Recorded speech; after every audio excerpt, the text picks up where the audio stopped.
we've got a very special guest with us. This is Coach Chingus. Welcome to the podcast, my friend. Thank you very much, brother. I wouldn't say special, well, maybe in some ways, but I appreciate it, man. But how are you, man? How are you? I'm doing good, man. I'm doing good. I'm excited to be on my first podcast, which isn't my Mm, own. So I'm yeah. glad to be here. Thanks for having me. This is the first podcast you've ever been on, ever? Yeah, me and Tested Man tried doing our own. Like we did like one or two episodes, and we just didn't quite get into Mm, the rhythm of things. But yeah. yeah, other than that, this is my first exposure. And for people watching, Tested Man is a guest we had on recently. If you guys want to check out that episode, I'll probably link it up here in the corner or somewhere on the video, anyways, if you guys want to check it. And Coach Chingus over here is actually really, really good friends with Tested Man. I want to ask you, man, straight off the bat, like, what made you actually want to start coaching people? You know, what made you want to go down that line of business and just actually want to go out and coach people, you know? So it's quite a funny story behind that. It's a mixture of different things. So prior to coaching, I was a software engineer. I did computer science at university, and I worked a 9 to 5 office drone job for pretty much straight out of university. And I kind of always knew deep down I wanted to do something different, and I knew that the confinements of being stuck in an office were just eating away at me day by day, and I really wanted to kind of break free. And I'm gonna go real deep on you real quick, but my brother passed away in a car accident tragically, which kind of ignited some sort of spark in me that I didn't realize was there. Some sort of energy that just wanted me to carry on, push forward, and break free from this kind of shell that I'd been imprisoned in. And I didn't know how that would manifest. I didn't know what that would entail until Tested Man. Literally, this is kind of crazy how fast this all kind of processed. But he said, "Yo, there's this guy called Max Torno. He has a coaching program. It teaches you how to be a coach. It's freedom business mentoring.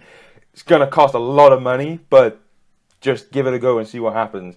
And I did it without any kind of intention of going through with it, if that makes sense. I was kind of just exploring my options to see where I could take my life, and I just maybe see where it goes. And I got on the call with them, and it was a lot of money, and I just made the decision there and then and signed up. I didn't even know what I was going to coach. Genuinely, I had no idea. I've always had a vocation for being able to reach people. People tend to gravitate towards me with their issues. Sometimes it's good, sometimes it's bad, but I kind of like went through their coaching progress, and they were kind of asking me like, what do you want to coach in? Because you need to pick something.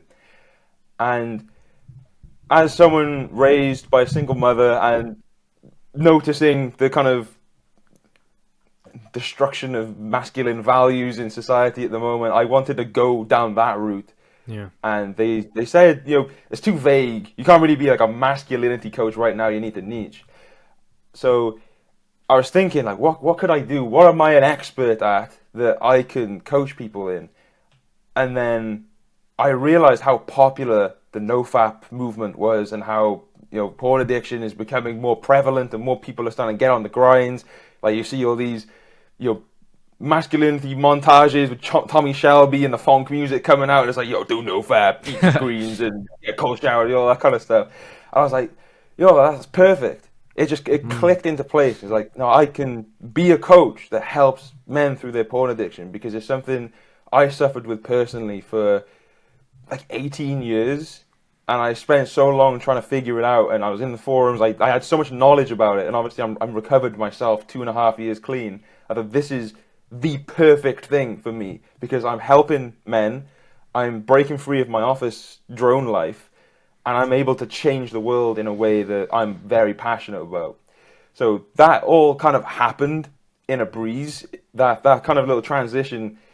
And I was kind of following along the coaching program at the same time as working my 9 to 5, which was tedious at best, but I was hell bent, wrong word for a Christian podcast, but hell bent on getting through this and becoming a coach. yeah.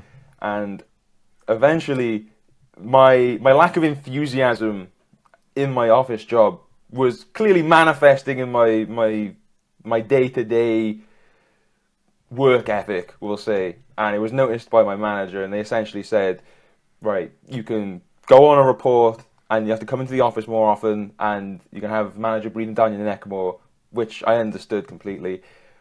Or you can quit effective immediately today, and we'll pay you 3-month notice period. And this was probably the first moment where, and bearing in mind, like up until this point, I'd been an Anglican, kind of going to a normie church, like happy clappy, everyone, peace be with you, all that type of thing.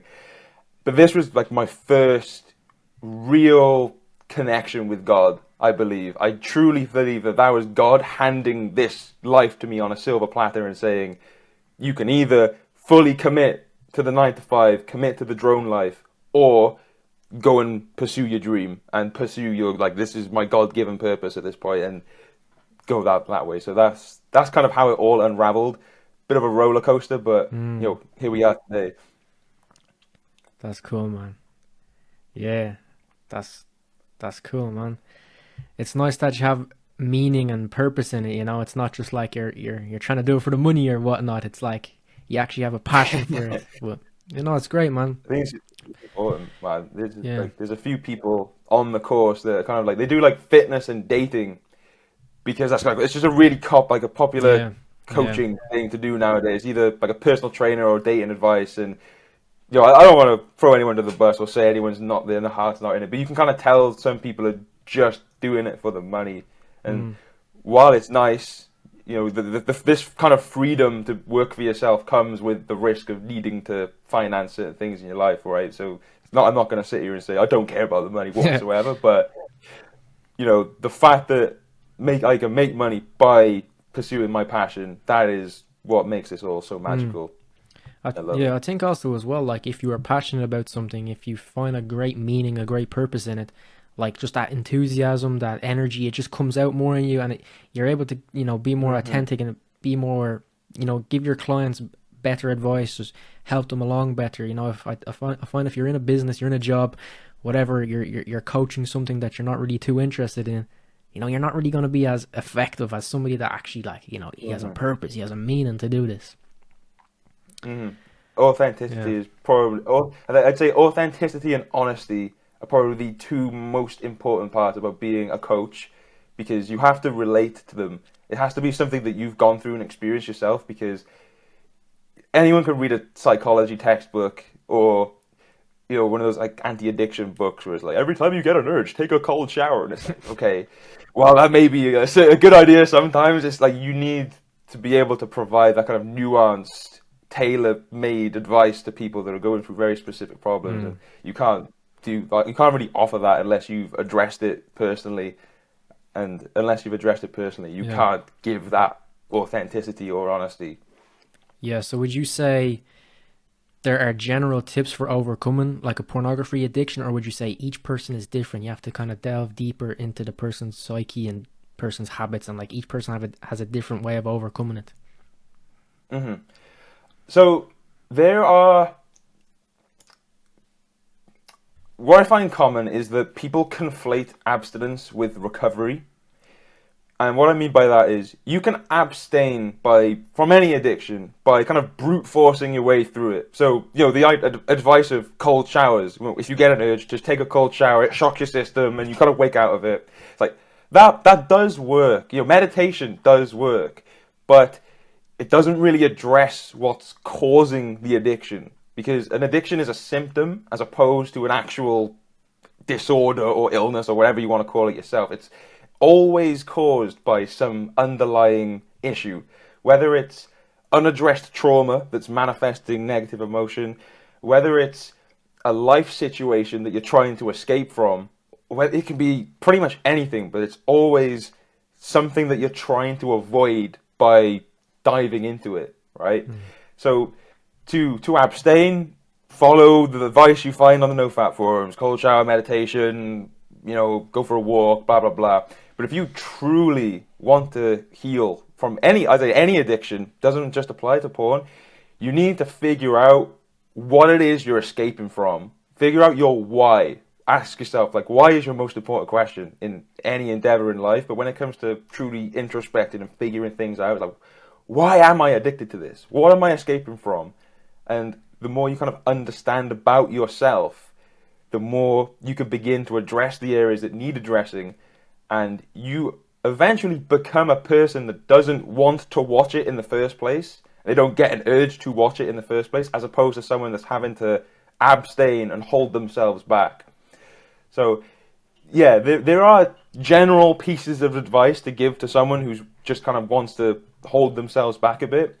But yeah, at the end of the day, if you want true deep recovery that's gonna last you the rest of your life without any fight, like, I don't have to struggle anymore. It's not a daily battle for me. I don't even think about it because I've addressed what I was escaping from. I've addressed my trauma and it's gone.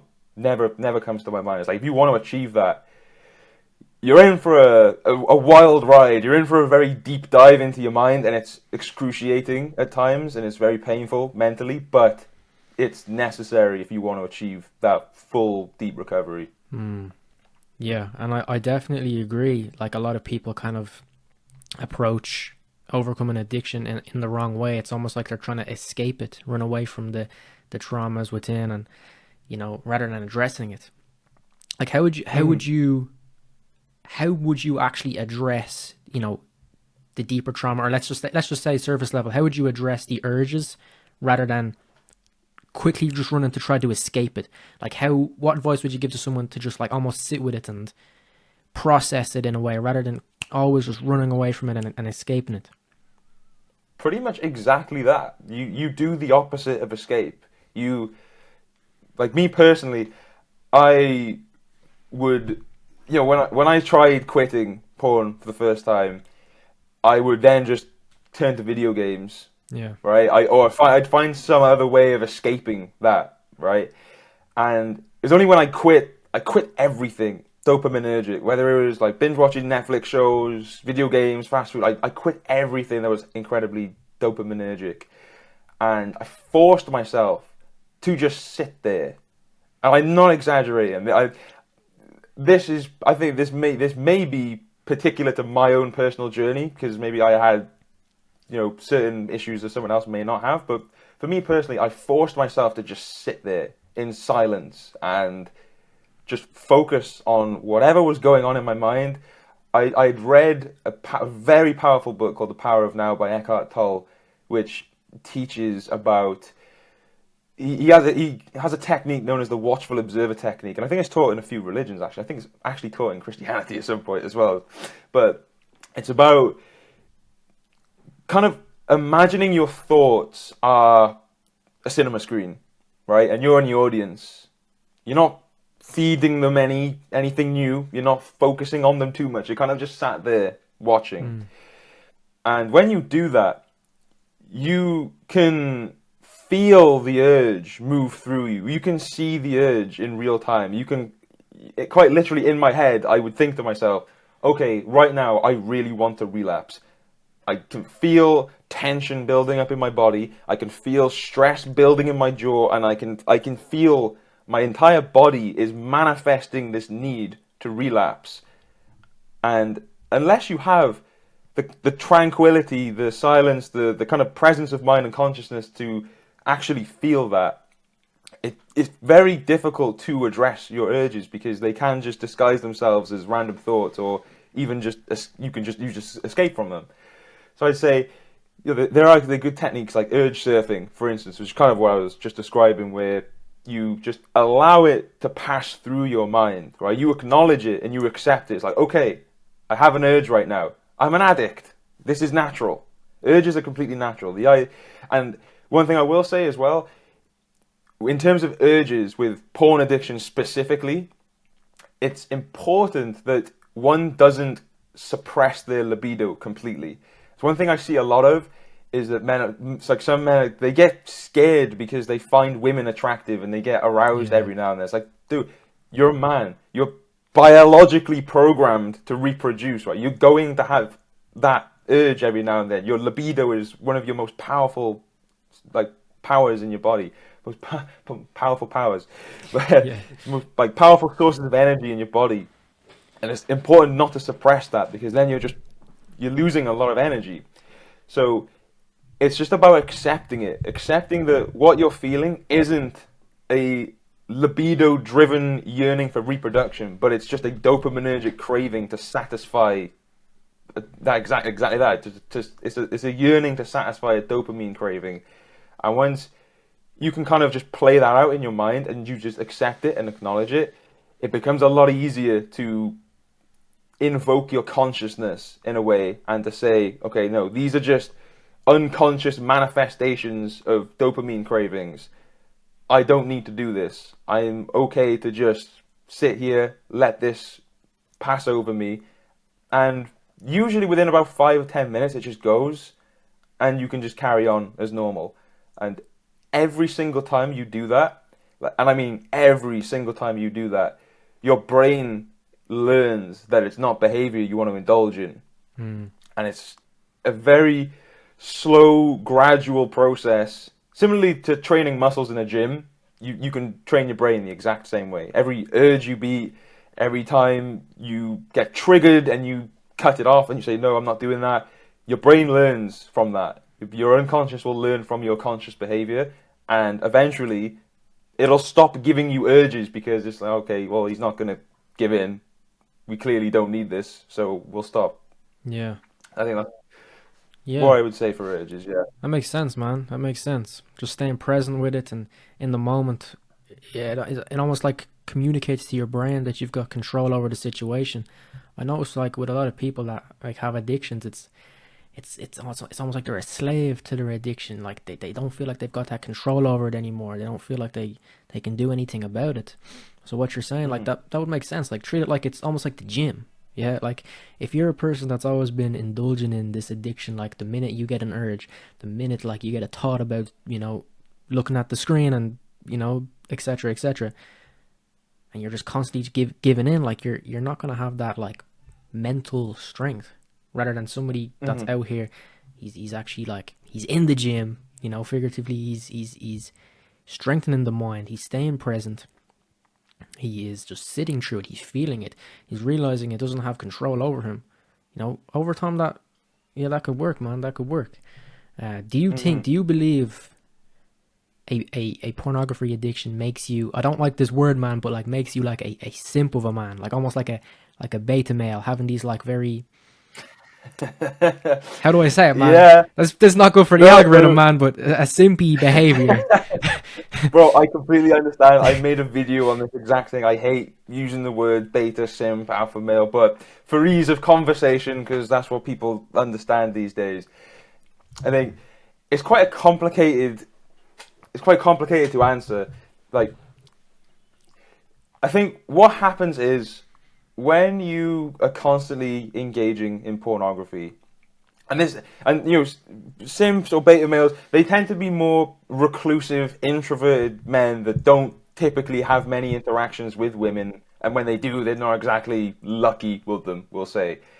So what you're teaching yourself with porn is that your relationship to a woman is completely sexual, because the only interactions you're having with females is probably your mother and the women that you're watching on the hub, So you're kind of wiring into your head that when you meet female, this is a sex object. And that's what we say. When we say porn objectifies women, that's quite literally what we mean. Like, women become an object solely for your viewing and experiencing pleasure, right?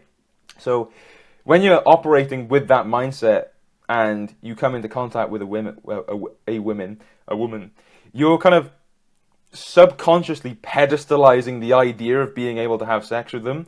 And because you may not have the social skills or the experience in actually courting a female properly, you tend to just try and be as nice to them as possible. And the reason I can say this so confidently, because I was in that position once when I broke up with my second girlfriend. I formed a very unhealthy infatuation with a girl from my work. As embarrassing as it is to admit that on a podcast, but I can kind of step through it in my mind retrospectively and think, like, what were the steps? And it's like I I pedestalized that idea because I found her so attractive that I just kept doing whatever I thought that she wanted, and I was always there, always there to talk to you, or I'd always be there for you. Or I was try and see her as much as Yeah. possible, and that sort of thing.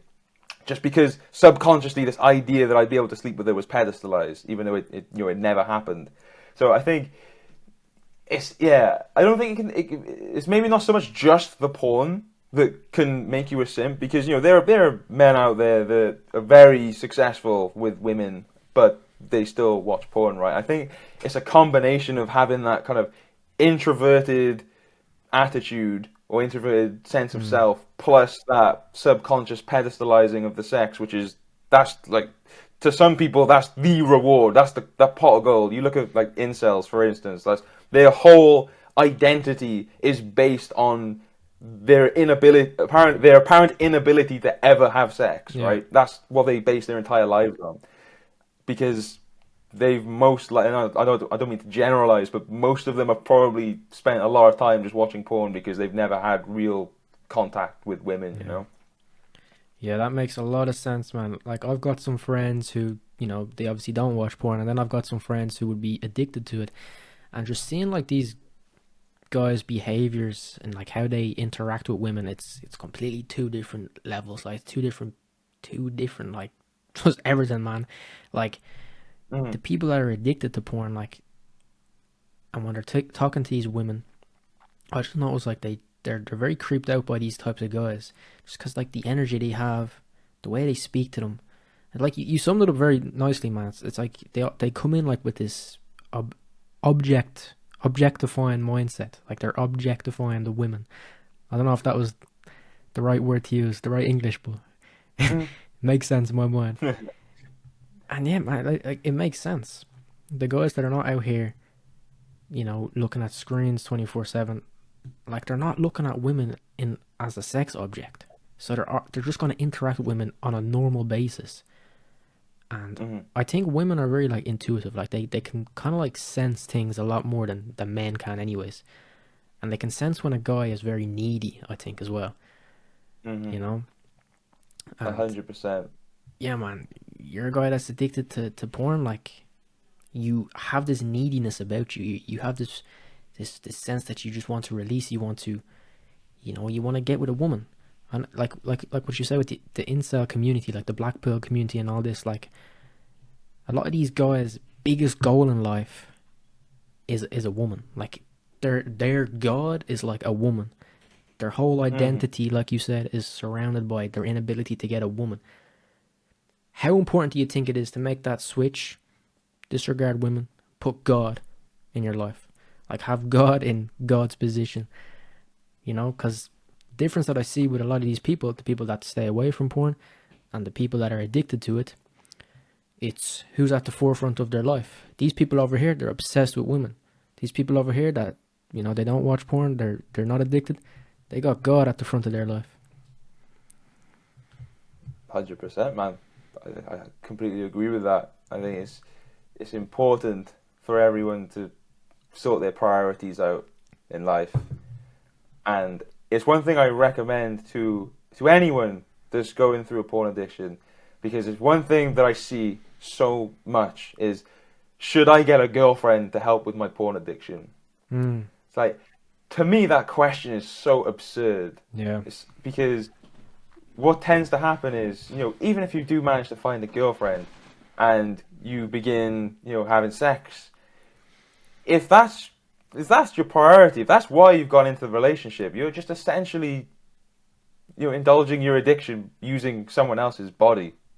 Yeah. It's the nicest way to say it, really. Mm, And that'll cause a whole bunch of problems. That'll manifest in all sorts of negative ways in the relationship itself. And yeah. that's why it's very important that your intentions are pure when it comes to meeting women and to wanting to date women.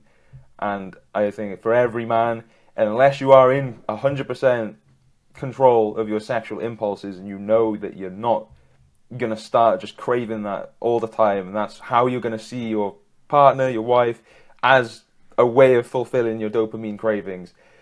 Until that's gone, don't don't look for a girlfriend. Don't consider it. Just go monk mode or something. Yeah. Just be yourself and find out who you are. Address what you need to address, and only then even consider getting a girlfriend. Yeah. And you're not loving your girl or your wife the way God intends you to do it. If you're just looking for it as a way to cure your addiction, that's not the right mindset to go in to when you're looking for a wife or a, or a girl. But yeah, man, what advice would you give to people that deal with a lot of loneliness when going through an addiction?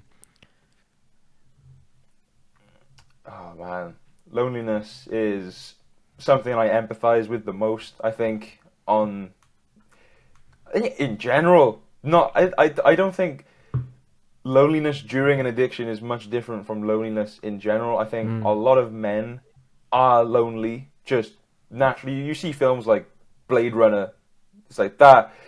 A lot of men gravitate towards that film because it depicts true archetypal loneliness and a sense of existential dread that it's just me versus the world, right? And what I recommend for loneliness, and something I had to do, there's no other way through it, is to accept it and lean into it. Because I don't think, unless you're truly comfortable with solitude, I don't think you can share your life with someone else. I think while humans are innately social creatures, it's great to have relationships, it's great to be able to socialize. I understand that. But if you're constantly feeling like you need to be in contact with other people and you need to be communicating or talking or just be in someone's presence, that is an indicator that you're not comfortable with yourself. Think, for example, group conversations when there's a little bit of silence, and there's always that one person that says, "Oh, it's awkward now. It's silent." It's like, is it, mm, or do you just not want to think about what's up there right now? You want something to distract you, right? So at the start of, actually before I even considered going on a kind of self-transformation journey, I moved into a one-bed apartment on my own, and it was 3 months before the first lockdown. So when I mean I had to, I quite literally had to get comfortable just being on my own, and it was torture. It was horrible. I'm not gonna say it's easy. Just I went from living with my mum and seeing people all the time to being locked down in my flat on my own, no one else but me. And at the time, I didn't like what was going on up there. I hated it because it was chaotic. It was a maelstrom of trauma and depression, anxiety. All of the negative emotions were just flying around. And it was only until I started kind of reading generic self-help books, like your Greek philosophy, that sort of thing, and a lot of notion about it was, a man shouldn't be reliant on someone else for emotional stability. You should be able to sit in a white padded room on your own in complete silence without any worry. Obviously, doing that for a year is just going to drive you insane. But more often than not, it's usually like a couple of days will go by before people tend to start feeling real loneliness. And I think using loneliness as a source of energy to improve yourself is probably one of the best things any man going through it can do, because it's only when you are in solitude and it's only when you're lonely that you can truly figure out who you are. And as painful as it is to look inwards, it has to be done. It has to be done. It is utmost importance that you take that time. I kind of use the analogy of a butterfly, how a caterpillar just kind of holds itself in its chrysalis and all sorts of weird chemical things happen, and then out comes a butterfly. Obviously, not every man wants to be a butterfly, but the analogy is to represent a period where you undergo a stage of kind of self-introspection, self-development, look inwardly, figure out what's wrong, figure out why don't you like being alone? Why is loneliness such a problem for you? Why are you so scared of your own thoughts? What's going on up there that you don't want to address? Once you figure that out, you can begin addressing it. Once you've addressed it, you'll be more comfortable with loneliness. mm, And recognizing it's a natural state to be in as well, that's very important. Like, it's okay to be lonely. It's fine. Like I said, we are social creatures. We evolved these big chimp brains because we developed very strong communication. We're tribal, right? It's okay to feel alone. But by dwelling on it and allowing it to consume you, you're doing nothing but feed the negative emotion. Use it to the advantage. Reframe it. Switch it up in your favor and utilize it as a way of really getting to know yourself and learning about who you are. Because what we were talking about, authenticity and honesty, that's where that comes from. You can't be authentic if you don't know who you are. Yeah. And that's something I learned myself on my journey, and something I recommend to all my clients. And it's very powerful once you've accepted it. Your tactics seem to be, for most issues that you have, is to just face it head on. Yeah, don't run away from it. Don't shy away from it. Just face it. Pretty much, man. You can allow yourself time to rest. You know, it's important to find the balance, because you can kind of tip yourself the other way if you go full David Goggins mode at your trauma.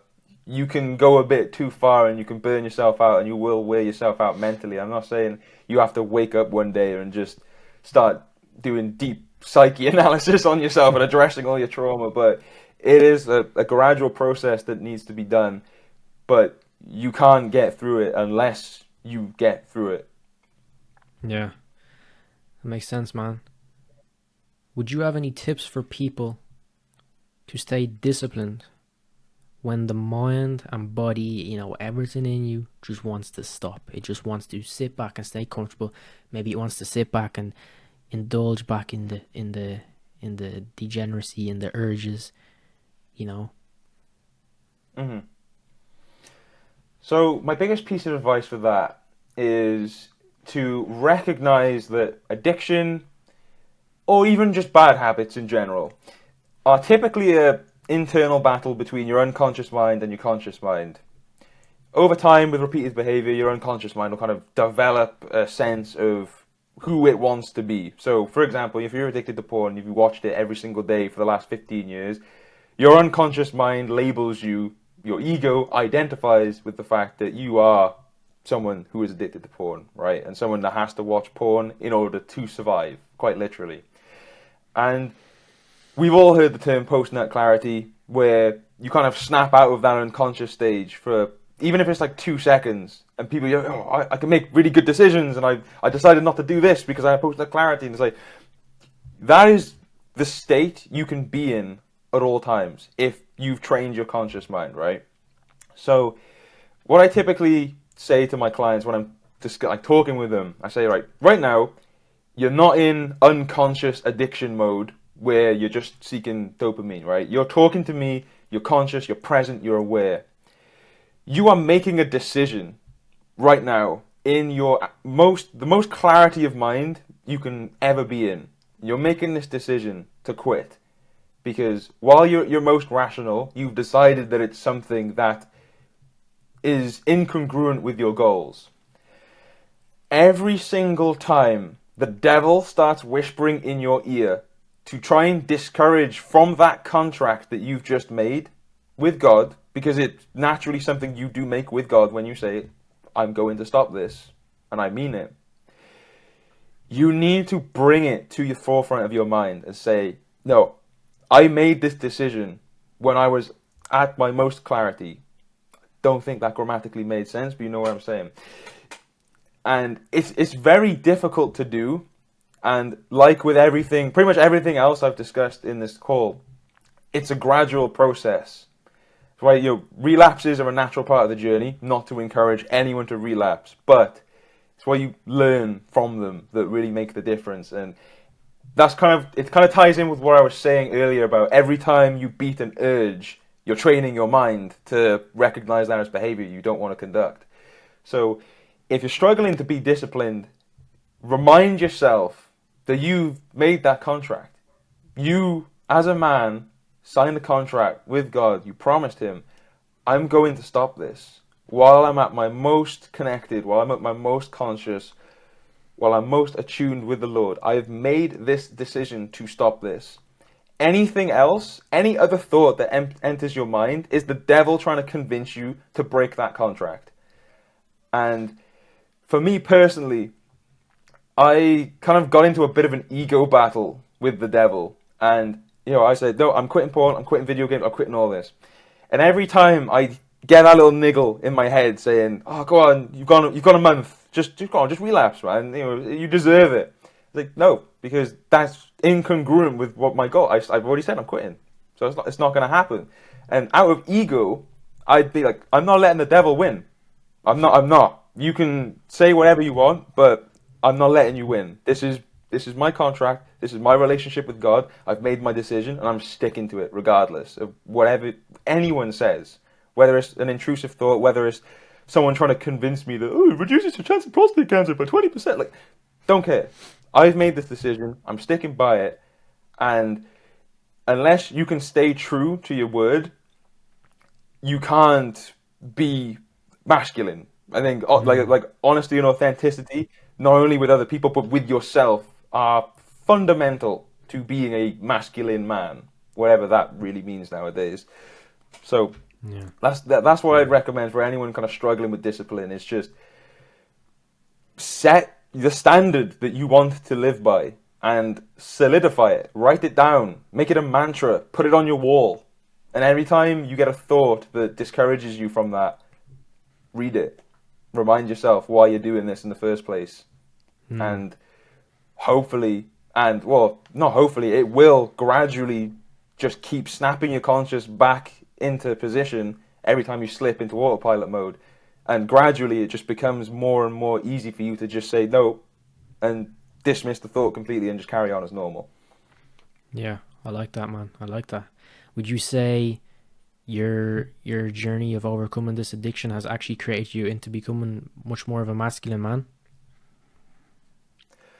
So I've been told.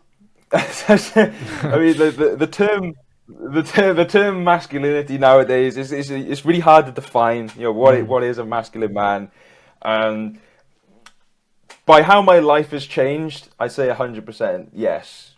By the generally accepted term, that is a man that's honest, authentic, integral, stays true to their word, looks after those around them, is in control.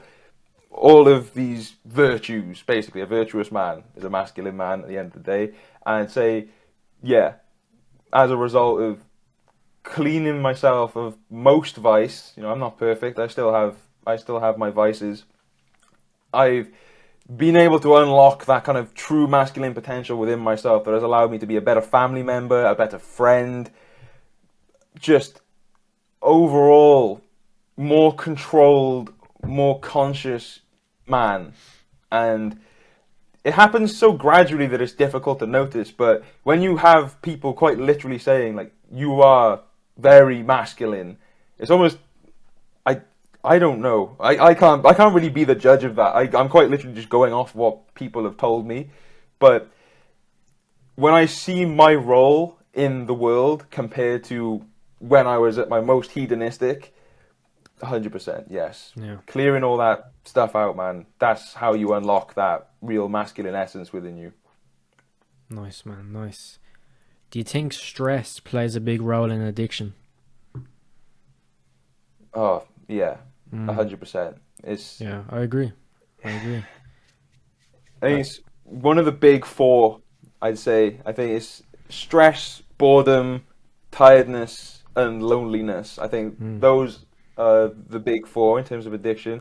Stress is a particularly nasty one because it kind of it alters your brain chemistry. You start producing cortisol, which you then want to subdue by releasing dopamine and endorphins, which then cause you to be more stressed. And yeah, stress is quite a difficult cycle to break out of when it's powering an addiction.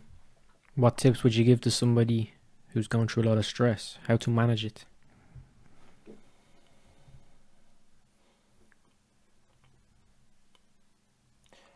I say similarly to the other advice I've given is to kind of accept it first. That's always the first step. If there's any sort of negative emotion that's causing some sort of distress in your life. Acceptance is the first step. I am stressed. Okay. Life is chaotic. There's a lot of things going on. I'm a chimp in a big world with a lot of things going on. Stress is natural, right?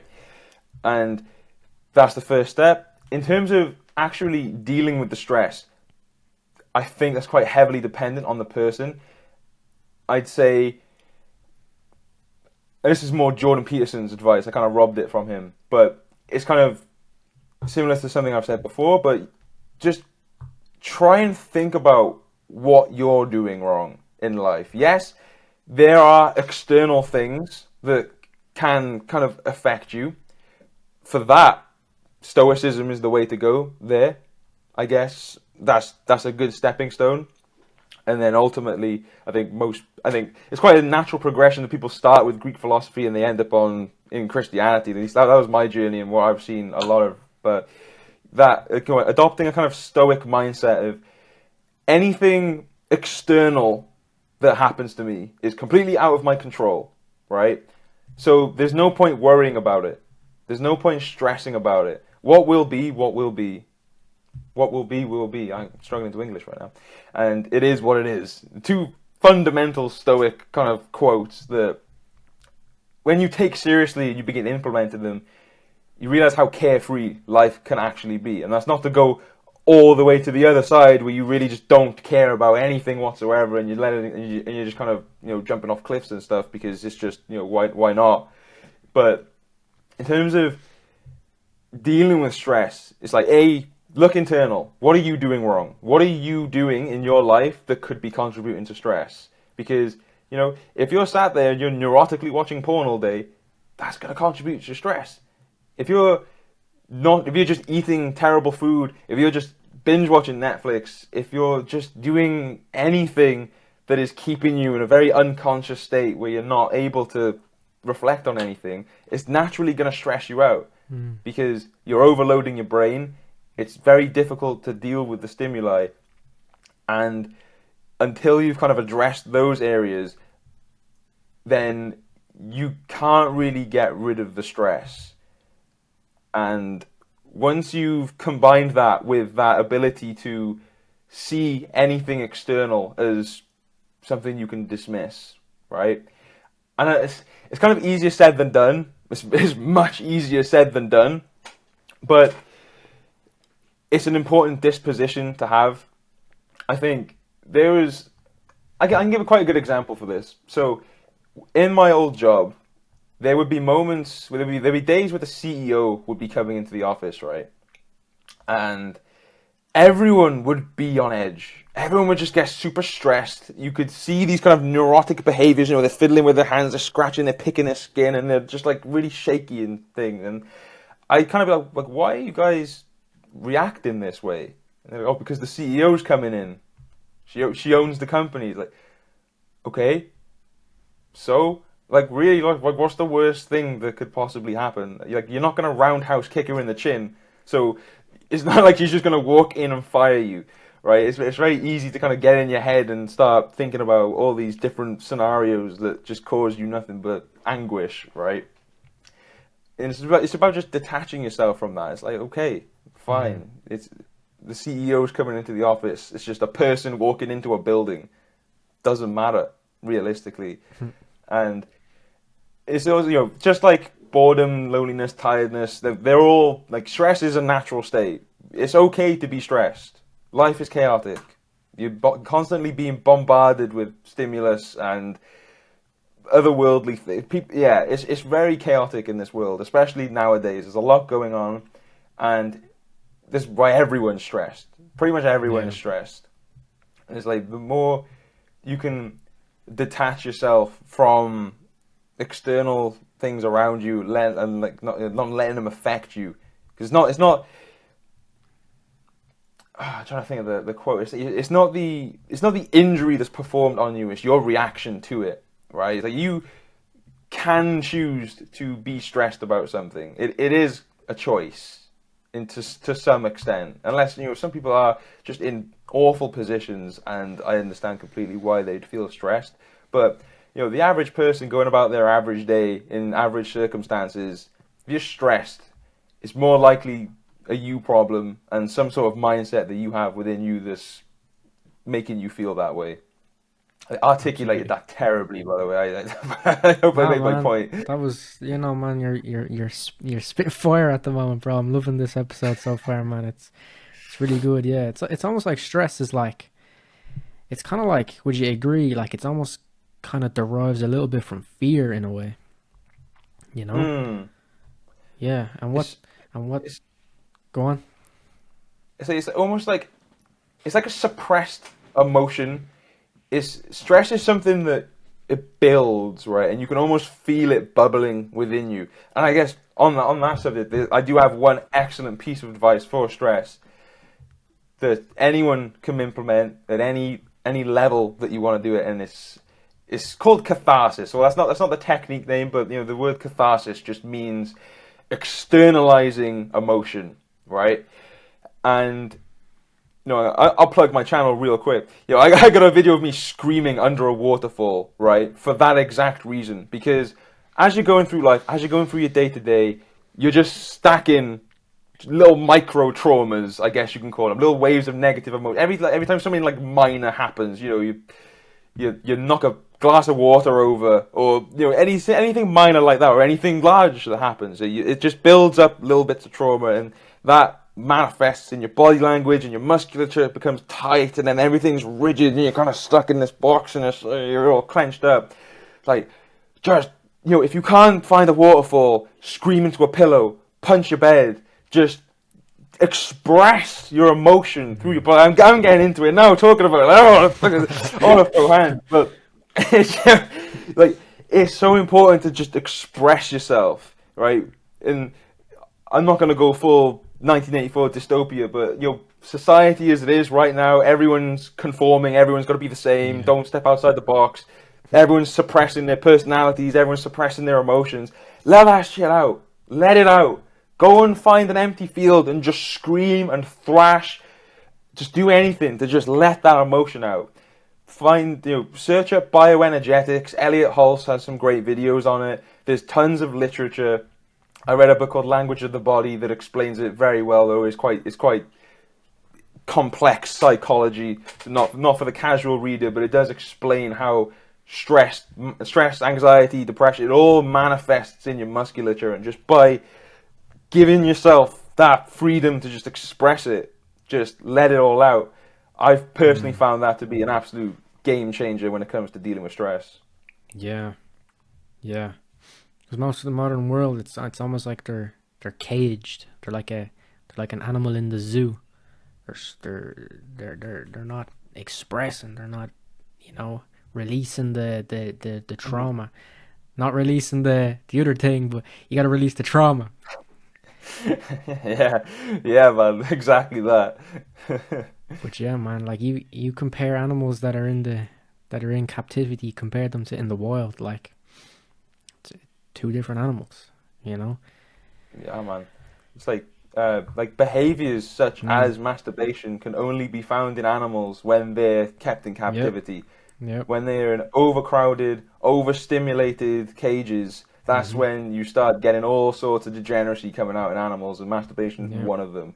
And you think about the world we live in. I don't want to say we live in a society and all that type of stuff, but the way our world is constructed right now, it is very compact. It's condensed. It is, yeah. There's not much room to breathe, and not even just physically, but just mentally, there's not much room to express yourself, because if you do, you're looked at as if you're a weirdo, and that just pins you down into this box, and everyone just becomes a cookie cutter version of each other with very minor personality traits that kind of Mm. breeze through every now and then. But other than that, it's just agree with this, do this, live this way, and be happy with it. And naturally, that's stress anyone out. That's gonna stress anyone out because they Yeah. can't be themselves and express. Yeah, it's constant. It's constant. Everywhere you go, you're nearly bombarded with stress. It's like you got to find out ways on how to release that, how to deal with it, how to manage it throughout your day. Most people aren't doing it, and this is why you get so many people that are just on edge, anger, road rage. You go to the workplace, people are just always stressed out. Like, man, I work with so many people, and they're they're always on edge, man. And if you Hmm. do if you make one little mistake, they're over here shouting at you like they're gonna die or something, man. It's like, chill out, man. Chill out. Shout 'em in. I know exactly what you It's mean, mad, like man. it's madness. Yeah. Yeah, The best thing for people like that is to just be composed yourself, because it's one thing I've learned. Well, I've kind of always known it. Empathy is important, but something that Christianity, especially, really hammered into me is that compassion for other people. If I encounter someone that's stressed and they start projecting that at me, and their stress manifests into what they're aiming at me and that they're targeting me with, it's difficult to do this because naturally it hits your ego. It's like, this guy is yeah, coming at me with his shit. Now I want to get back at him. It's like, well, no, act as a sponge, just soak it all in. Like, no, this guy is going through something. This yeah, guy is going through something. Don't attribute to malice what you can attribute to ignorance or some other issue going on in someone's life, because no one wakes up and says, right, I'm going to be an absolute knob today and just start on everyone. If someone starts like shouting at you over the most simple things, chances are they're just going through something, man. They're yeah, just looking for a way. And how that ties in with what I just said about expressing yourselves. That's how it manifests when it's not controlled. It manifests as unconscious bursts of rage that are directed at random people, or your colleagues, or your family, or your friends, or your girlfriend, because you're not letting it out naturally, and you get to a point where it just bursts out of you, and you can't control it, and then you've said something to your girlfriend that's incredibly offended her that you can't take back. Probably didn't mean it, but you allowed that negative emotion to manifest in your unconscious and project something from your darkest recess of your negative state. And once you cast that out, it's very difficult to withdraw. facts, man. Yeah, I want to hear a little bit about your story to Christianity actually, because you said you kind of delved into like the Greek philosophy at the start Hmm. first, right? Yeah. How did it go for you, man? So I'll start from the beginning. So since a wee lad, I was an atheist. I wouldn't say I was like I say I was a militant atheist sometimes as a joke. I was never really that bad. I wouldn't kind of go around calling all Christians weird, but in my opinion back then, if I saw people go into church or mentioning God or Jesus, in my head, well, that's just cringe. Shut up. What's the point? And it's kind of my journey kind of started involuntarily, thanks to my mother, who wanted me to get into a church in Wales school, and to increase the chances of getting in, you had to be confirmed at a local church. So my mother would drag me to church every single Sunday. I'd sit there playing Pokemon Sapphire on my Game Boy, on my Nintendo DS, not paying attention, just going through it, just sitting there. Did all the confirmation classes, got confirmed, and then once I got into the school, I actually asked if I could be unconfirmed. like that's how much I really just didn't want to associate with religion whatsoever. I Mm, wanted to just be unconfirmed and have that just separated from me. And honestly, after that, I didn't really put any thought into it whatsoever until I moved into my flat. I started my self-improvement journey, just as many men out there are doing today. I personally started with, I'm trying to remember the exact timeline. I can give you like a rough timeline. So I started, like with most men, with a Jordan Peterson book, 10 Rules for Life. Just nothing but facts in that book, nothing but life-changing facts. And from that, I found a few other books that were kind of related and whatnot. And in one of the books, I can't remember which one, unfortunately, but it cited Greek philosophy and Stoicism. I think it was Marcus Aurelius. Like Meditations is the most famous Stoic book on the market right now. So I gave that a read, and in my head I'm like, damn, this is how you live life, right? This is how you live a purposeful, meaningful, peaceful life, is by setting yourself a standard of virtue to live, like, to hold yourself against, and surrender yourself to a higher power. Because without, I think deep down it's kind of like the irony of being a Christian now, and seeing in retrospect, everyone is subconsciously trying to find their God. It's just like something like what you said earlier about kind of prioritizing. They see women as their God, right? So that's what they're subconsciously driven towards. It's like everyone's trying to find their God, and that's why what your God is so important. And I kind of learned that through Greek philosophy, because it was all just about how to become your best self, how to live a masculine, virtuous life where you weren't encumbering on anyone else. You were just kind of dealing with yourself and focusing on yourself. And that kind of led me to being open-minded to other ways of thinking, right? And just a bit of a funny note, like I'm wearing a Leo necklace right now. I do not believe in astrology, although I am a Leo, if whatever that means for you, kind of like 17-year-old girls out there. But this is symbolic of a time where I actually began opening my mind to alternate modes of thought, right? I was always very much locked in this logic box. Everything had to be ones and zeros. Everything had to be factual, had to be strict evidence and proven fact, all this sort of thing. And it was like a pivotal moment for me where I really started thinking, there's clearly something greater than myself that's occurring right now, because I've adopted this mindset of wanting to transcend myself. But where does that go? It doesn't just disappear into the nether. There's clearly, like, if I want to aim above myself, there has to be something there to aim for, right?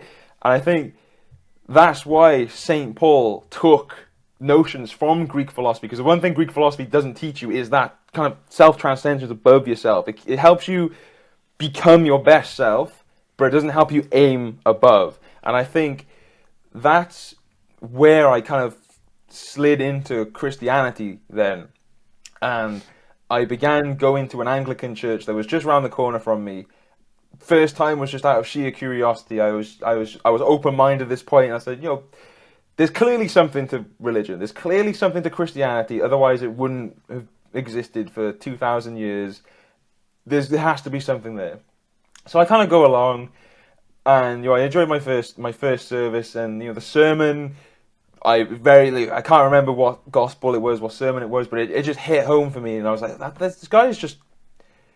I used to see preaching as just the Jesus this, God this, Jesus God. And it's like, no, this guy is just talking about the average person's life and using the Bible as source material to direct you, right? Like, the Bible is quite, it's I don't want to reduce its magnitude, but it's almost as if it's like a handbook for life. But it's like the original self-help book. Everything I've read in philosophy and psychology and everything exists in the Bible. So when I was hearing the priest kind of give these sermons and say, this is just how you live a good life, that really just resonated with me. I was like, well, that's why I'm here. That's why I started this journey. That's why I committed to self-improvement. I just want to be a better person. And what this dude right now is spitting is just hitting me really hard, really deep. And so I went to this Anglican church for about a year and a half. I joined the choir. I can't sing, but I love singing. So sorry, congregation, but I kind of became more involved in the community. I run their Facebook page, that sort of thing.